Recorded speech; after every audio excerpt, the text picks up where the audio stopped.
உயர் நீதிமன்றத்தின் மதுரை கிளை திருப்பரங்குன்றம் தீபம் ஏற்றும் பிரச்சனை குறித்து ஒரு நல்ல தீர்ப்பு, இறுதியான தீர்ப்பு வழங்கியிருக்கிறது. மாநில அரசு அதை ஏற்று இப்போது தை மாதத்தில் பூசத்தை ஒட்டி கார்த்திகை வருது, அதிலே இப்போ ஏற்றலாம். இதற்கு ஒரு தீர்வு காணணும். எந்த அளவுக்கு இந்த அரசாங்கம் மூளை பிறண்டு போயிருக்கு அப்படின்னு சொன்னால், முருகப்பெருமானின் தீபஸ்தம்பத்தை புனம் புதைக்கிற இடம்ங்கிற அளவுக்கு பேசக்கூடிய அடாசிட்டி, அரரோகன்ஸ் சட்ட அமைச்சருடைய பேச்சு.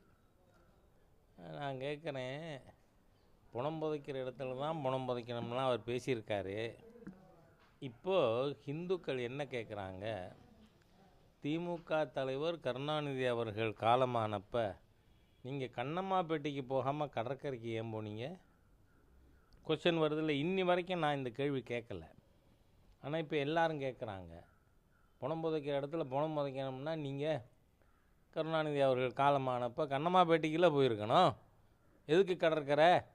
ஆகவே இந்த நாக்கு தடித்து பேசுவது, ஹிந்து விரோதமாக பேசினா அது தனக்கு பெரிய கிரெடிட்னு ரகுபதி மாதிரியான ஆட்கள் சேகர் பாபு ரேஞ்சுக்கு இறங்கி இருப்பது வன்மையாக கண்டிக்கத்தக்கது. இது ஒரு நீதிபதி அமர்வில் கொடுத்த தீர்ப்பில் மரியாதைக்குரிய நீதிபதி ஜி.ஆர். சுவாமிநாதன் அவர்கள் ஒரு விஷயத்தை தெளிவுபடுத்தியிருக்கார். இப்போது ஹைகோர்ட்டு வருஷத்துக்கு ஒரு நாள் மூடுறாங்க. எதுக்காக அதை குறிப்பிட்டிருக்காரு. ஹைகோர்ட்டினுடைய உரிமை அந்த கட்டடம் அப்படிங்கிறதுக்காக. அதனால் அது மாதிரி அதை குறிப்பிட்டு சொல்கிறார்.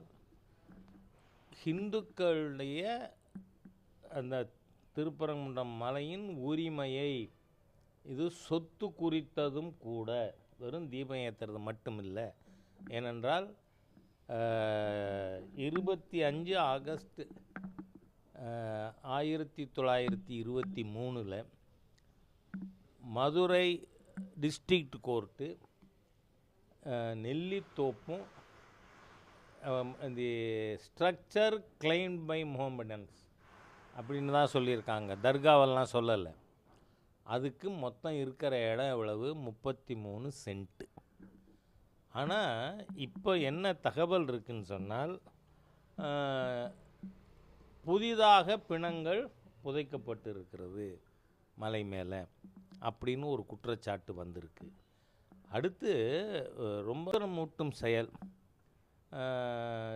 அந்த தர்காவோட சந்தனக்கூடுக்கு கொடி ஏற்றுறது எதில் ஏற்றுவீங்க? உங்கள் பில்டிங்குள்ளே ஏற்றிக்கிறதுல ஹிந்துக்களுக்கு எந்த ஆட்சேபனையும் இல்லை.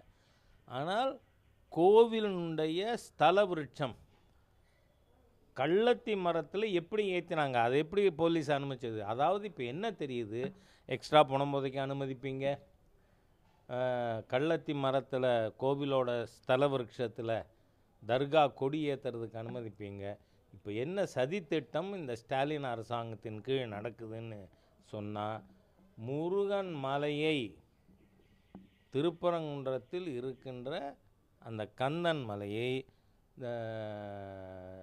தர்காவிற்கு ஆக்கிரமிக்க கொஞ்சம் கொஞ்சமாக இந்த தீய ஹிந்து விரோத ஸ்டாலின் அரசு முயற்சி செய்கிறது அப்படின்னு தோணுது. ஏன்னா இந்த 33 சென்ட்டுக்கு மேலே எந்த எக்ஸ்பான்ஷன் ஆக்டிவிட்டியும் கூடாது, ஸ்டேட்டஸ் குவா ஷுட் பி மெயின்டைன்டு அப்படின்னு 1931 பிரிவி கவுன்சில் தீர்ப்புலையும் சொல்லப்பட்டிருக்கு.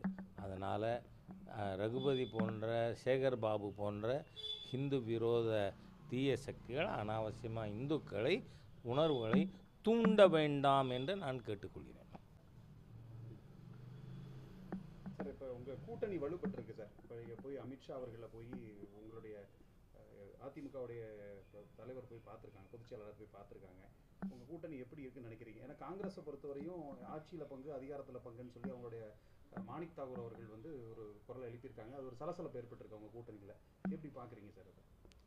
அதாவது இத்தனை நாளாக இருந்த பாலிட்டிக்ஸ் வேறு மாதிரி.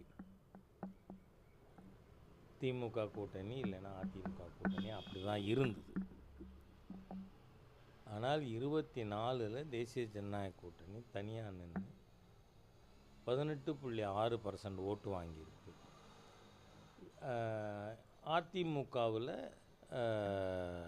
விஜயகாந்த் அவருடைய தேமுதிகவோட கூட்டணி வச்சு அவங்க ஒரு 21% ஓட்டு வாங்கியிருக்காங்க.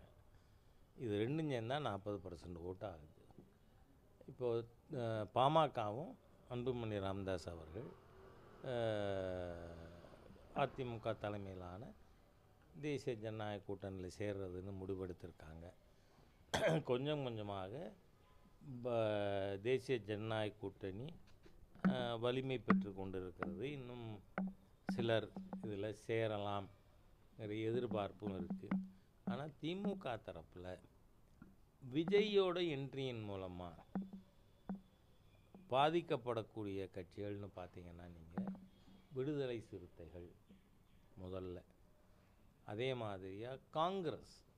இன்றைக்கி காங்கிரஸ் ஏன் நாங்கள் கூட்டணியில் பங்குன்னு கேட்குறாங்க, இல்லைன்னா அவங்க பங்கு இல்லைன்னு சொல்லிட்டாங்க அதனால் வெளில போகிறேன்னு விஜய்கிட்ட கூட்டணி வச்சுக்கலாம் அப்படிங்கக்கூடிய ஒரு எண்ணத்தில் இருக்காங்க. இது எல்லாமே எதை நோக்கி செல்லுகிறது என்றால் தேசிய ஜனநாயக கூட்டணி ஆட்சி தமிழகத்தில் 26 ஏற்படும் என்கின்ற திசையை நோக்கி நகர்வுகள் ஏற்பட்டு கொண்டிருக்கிறது. ஓபிஎஸ் கூட்டணியில் நிறைய வாய்ப்பு இருக்கா? அது என்ன மாதிரி? உங்களுக்கு தொகுதிகள் வந்து ஒரு 60 தொகுதிகள் வந்து பாஜக தரப்புல இருந்து கேட்கப்பட்டதாக உள்துறை அமைச்சர் வந்தபோது சொல்லப்படுது. அதாவது கூட்டணி பற்றி என்றைக்குமே நான் பேசினது இல்லை, இப்போவும் பேச மாட்டேன். இப்போது யார் யாரெல்லாம் சேர்ந்துட்டாங்கங்கிறத பற்றி சொல்லலாம். ஆனால் புதிதாக வர்றவங்க பற்றி மத்திய தலைமை முடிவெடுக்கணும். அவர்கள் அறிவித்த பிறகு உங்களிடம் நான் பகிர்ந்து கொள்ளலாம்.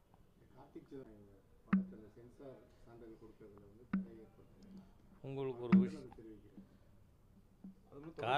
கார்த்தி சிதம்பரம் அவர் மட்டும் இல்லை, காங்கிரஸ் நிர்வாகிகள் இன்னமும் அதான் காங்கிரஸ் கட்சியினரே இன்னமும் அவங்க ஆட்சி இருந்தப்போ நடந்த மாதிரியான நினைப்பிலே இருக்காங்க. எல்லா விஷயம் அப்போ சிபிஐக்கு பேரே என்ன பேர்? Congress bureau of investigation. அப்படித்தான் இருந்தது. எல்லா டிபார்ட்மெண்ட்டையும் அவர்களே இயக்கி கொண்டு. உங்களுக்கு நான் ஒரு விஷயத்தை சொல்கிறேன், திமுக காரங்களுக்கு தெரியணும். திமுகவோட கூட்டணி பேசிக்கிட்டு இருக்கும் பொழுதே ராஜாவையும் கனிமொழியும் ஜெயிலில் போட்டாங்களா இல்லையா?